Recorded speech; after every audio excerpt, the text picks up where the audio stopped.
Hey, welcome to another exciting edition of the Give Me Liberty podcast.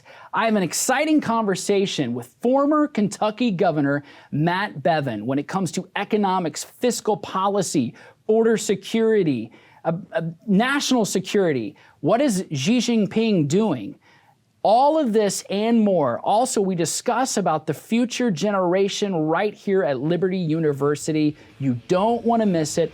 Buckle up. The Give Me Liberty podcast starts now. Hey, welcome to the Give Me Liberty podcast for the Standing for Freedom Center right here at Liberty University. And we get exciting guests all the time, people who come into town to Lynchburg, Virginia. At the CEO Summit, I am honored. We have a distinguished guest, Governor Matt Bevin, former governor of Kentucky. Welcome to the Give Me Liberty podcast. Thank you. You get exciting guests, and then you get people like me. But I'm honored to be here with you and look forward to having a conversation. Yeah, I'm super excited. From the stage, you talked quite a bit about fiscal economic policy on the macro level, how it relates to not only the United States, but national security, global security. 40% of the world's GDP is made up by China and the United States. Correct. Yeah. So when you think about the fact that we're over $30 trillion in debt, national GDP is somewhere in the 20s. I don't know exactly how they score that, but we are definitely headed over the fiscal cliff, or we're probably well beyond, we're falling over it. So much of what you dealt with in leadership as governor was that very thing, the insolvency of government promises, right, that go in the hundreds of trillions that are outstanding. What does it mean for the next generation? That's what I'm thinking about all the time here at Liberty. For the Gen Z generation, what are they faced with? What is their future? Boy, we could have a long conversation. In short measure, we have gone over the cliff. We're hanging on to a rope that's been woven together by quantitatively eased monies, which are fake. It's fake money. Because we are the world's reserve currency, we have the luxury of being able to print money from whole cloth, in this case, cloth-infused paper, but we literally print it and impute value into it that the world, having no other better alternative as a reserve currency, also places value in. And so we get to spend it in today's day and age as if there is real value to it, but there is not. It is not backed by anything. There is no amount of reserve of any true commodity that would support it.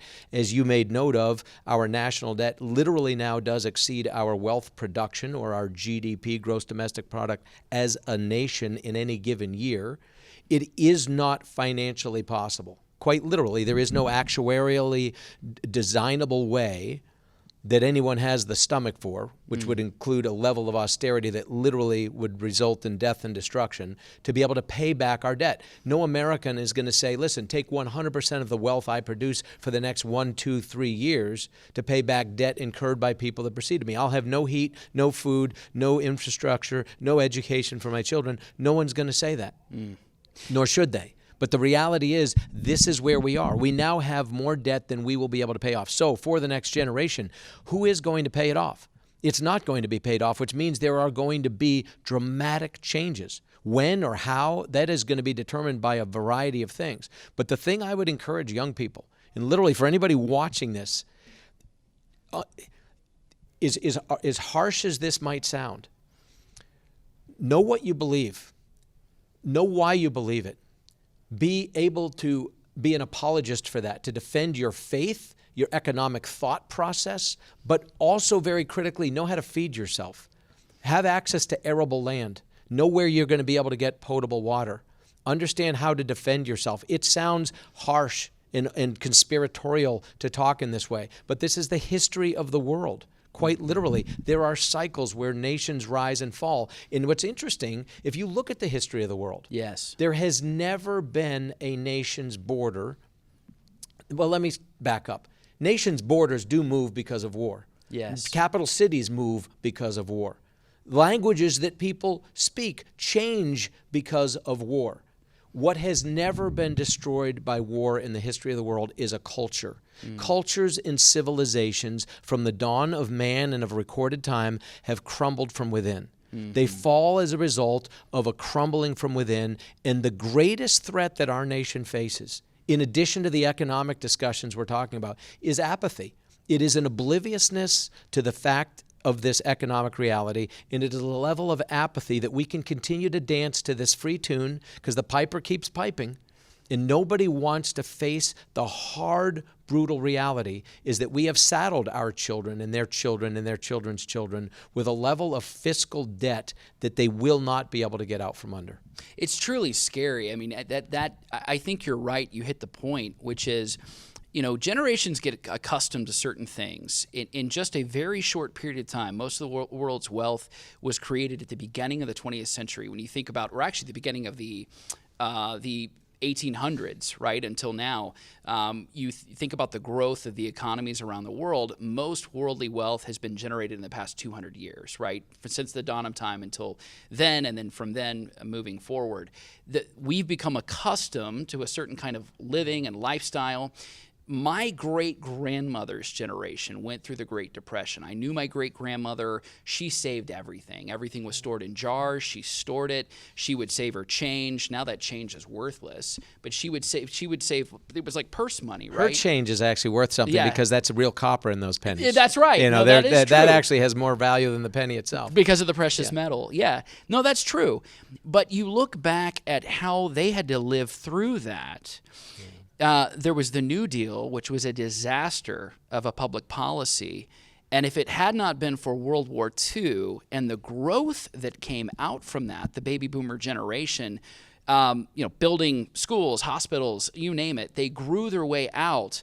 There was a Marshall Plan. Yeah. You look at where we were. We fought a world war. We were in the negative. We grew our way out through a population explosion. But right now, we're in this fiscal crisis, and it's generated by the welfare state. It's generated by all these promises post-New Deal. And who's going to pay for them? Yeah. And with what? With what is that going to be paid? These promises are easy to make.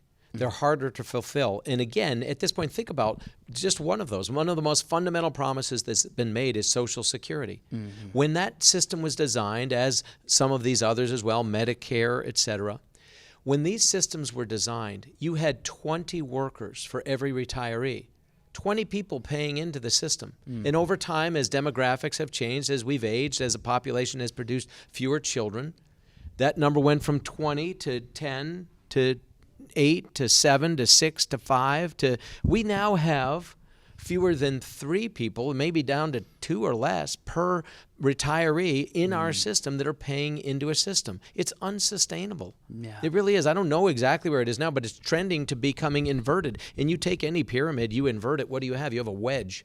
And it's going to wedge itself right into the ground. I mean, it is financially impossible. This is just basic math. It's not that anyone would wish this to be the case. It's not that anybody would want this to be the case.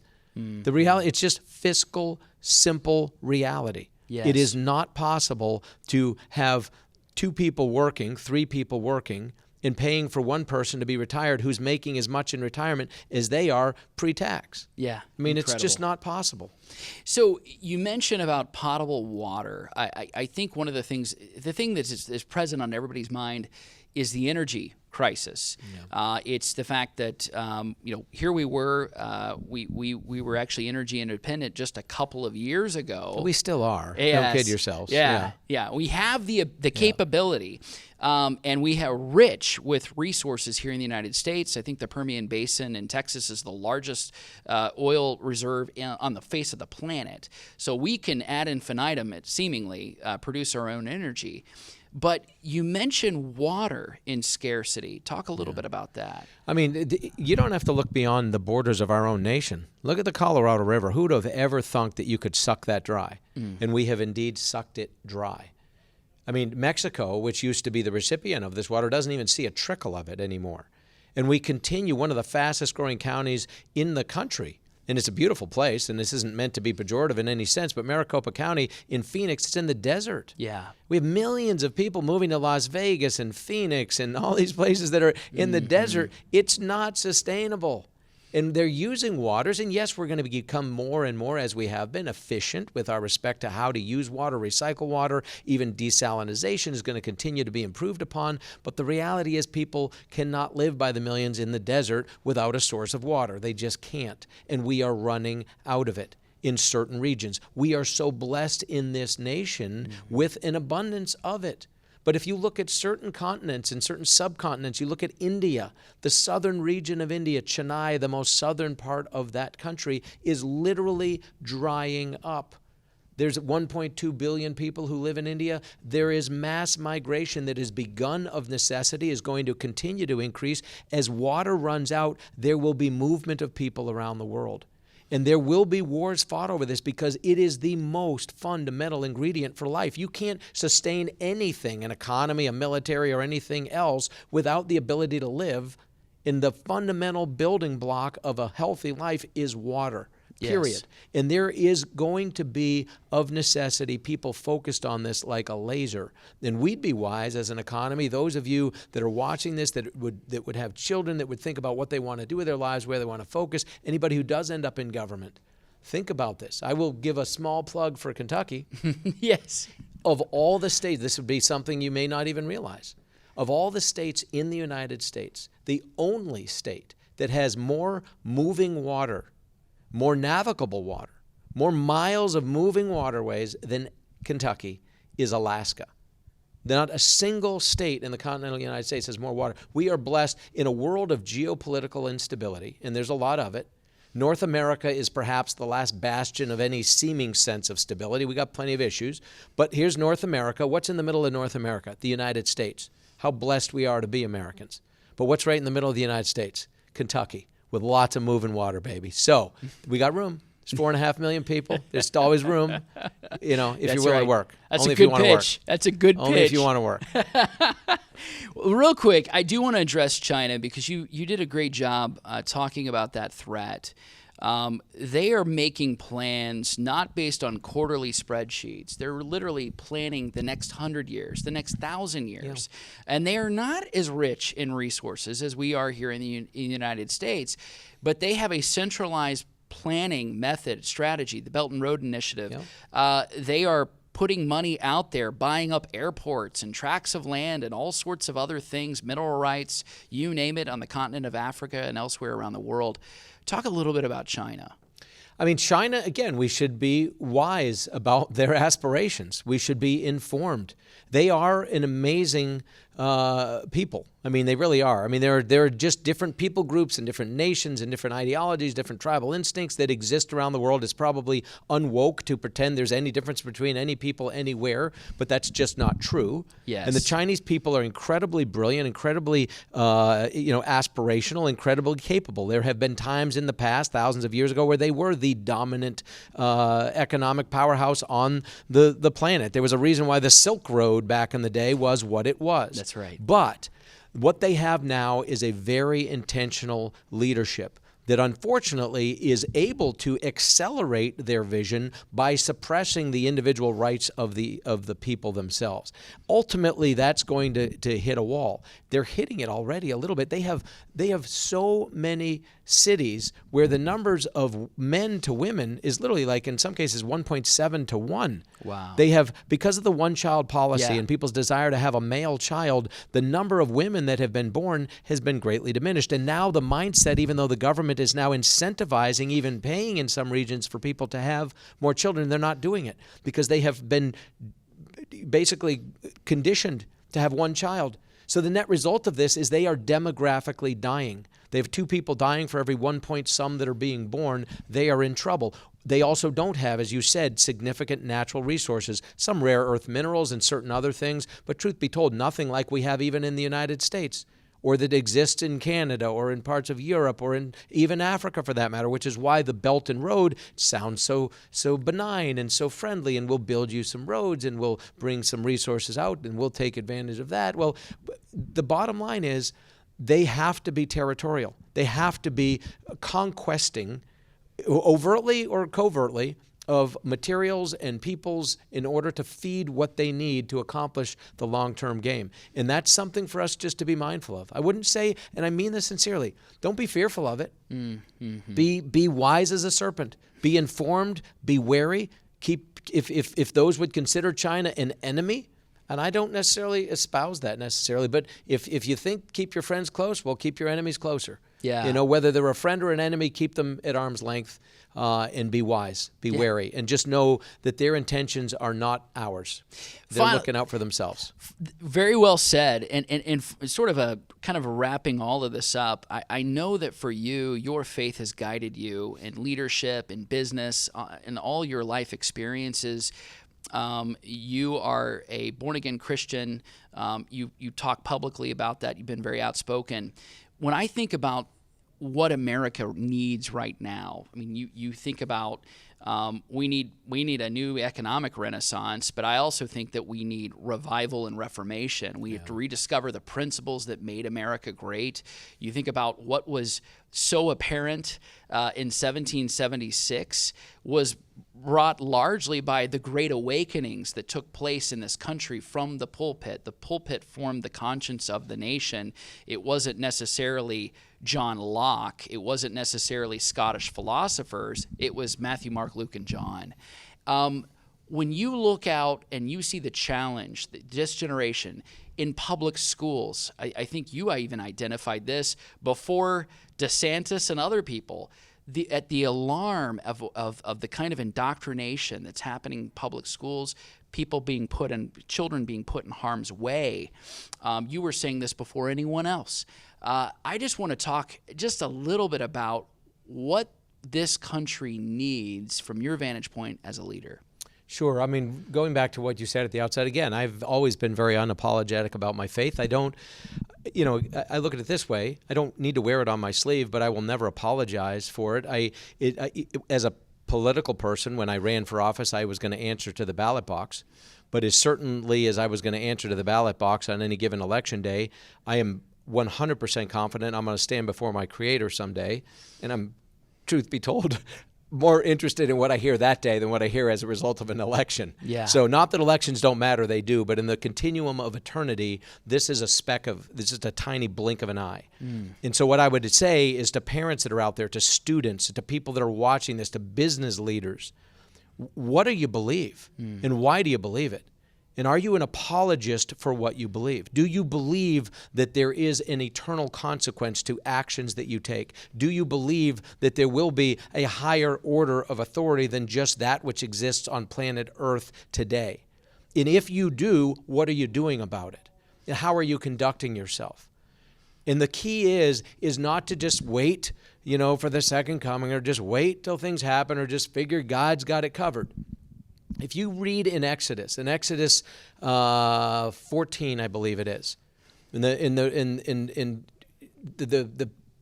Israelites are coming out of Egypt, right? And they're crying out to God. They're coming to get us, and here we're up against the Red Sea. We're hosed. We're in trouble, and they're all crying out for relief. And God, in verses 15 and 16, I believe it is, chastises Moses. You don't often think of that. He chastised him and said, "Don't just call out to me for help." He said, do something. I'm calling you to take action. And this is what I would encourage people to do today. Students, their parents, the people who are raising children, take action. It isn't a function of just waiting to get bailed out. You talked about our founders. You talk about the winter 1776. You had guys like Thomas Paine taking pen to paper and writing, "These are the times that try men's souls." These are the times. Those were, these are. But he said it's going to be the summer soldiers and the sunshine patriots, those people who are going to shirk their responsibility. They're going to fade away. And if they do, we're in trouble. It's the few true patriots. And you can define that any way you want, but there is an equal demand for that today. We've got to have men and women with the intestinal fortitude to know what they believe and are willing to defend it. How badly do you want a better America? If you want a better America for your children, for yourself, for your business, how badly do you want it? And the idea that you just sit back passively and wait, when you think what Paul wrote to Timothy, he encouraged him, don't have a spirit of timidity. Don't be a little weenie. Step up. He said he encouraged, what did he encourage him to do though? He told him to be disciplined. What does that mean? It means to be prepared, be informed, be knowledgeable. He also told him to do things with what? To be bold, to be disciplined, and what? To do it with love. And that's easier said than done. Now, speaking even to myself, to any business leader, sometimes I'm not the most patient person. But if you do things with a level of intensity and purposeness, boldly, non-timidly, you do it with discipline, intention, and you do it with the ability to reach out to people in love, understanding they're not where you are necessarily, to find a way to bridge that gap, then you can change the world. The final thing I'll say is this: as long as we're riffing on biblical themes that frankly transcend that in a matter in today's day and age more than ever for people who aren't even people of faith. There's probably nobody watching this that hasn't heard some mention of the watchman on the wall. It's transcended, but it originates in Ezekiel, as there's a command given to the watchmen that are on the walls of the city. And it is incumbent upon them, if they see things coming and they see danger and they see whether it's economic in nature or whatever the case might be, that it is incumbent upon the watchman to sound the alarm. And if the watchman does not sound the alarm, it's on the watchman. The watchman is going to be held to account. The watchman's not responsible for how people react to that alarm, but the watchman is going to be absolutely held responsible if they don't sound the alarm. And so I would encourage people to watching this to sound the alarm, to know what you believe and call people to action. It's as simple as that. We have that responsibility. We're going to answer for it someday. That's my thought. Amen. Wow. I don't think truer words haven't been spoken. Thank you so much, Governor, for joining us. You're welcome. For the Give Me Liberty podcast. And folks, stick around for final thoughts. Hey, thank you for joining the Give Me Liberty podcast. Please like and subscribe and share with a friend. What a privilege and honor it was to sit down with Kentucky Governor Matt Bevin, my former boss, to talk about all those things that pertain to our current situation and future, fiscal, economic, and national security policies. It's very important to recognize that we all have a stewardship and a responsibility. Governments have over-leveraged themselves. They've been largely irresponsible because they've bet not on the long term, but on the short-term immediacy of the present. They have sacrificed our future and the future of our children and our children's children and our children's children's children. There is a biblical principle in all of this, that at the end of the day, a debtor is slave to the lender. And when it comes to our national debt, we are in a fiscal crisis. So, what are you supposed to do in these times? Dig in, be smart, be responsible, own what it is that you drive and the house that you live in, prepare for that future. Be disciplined in the present. It does pay off dividends long term. Until next time, God bless you.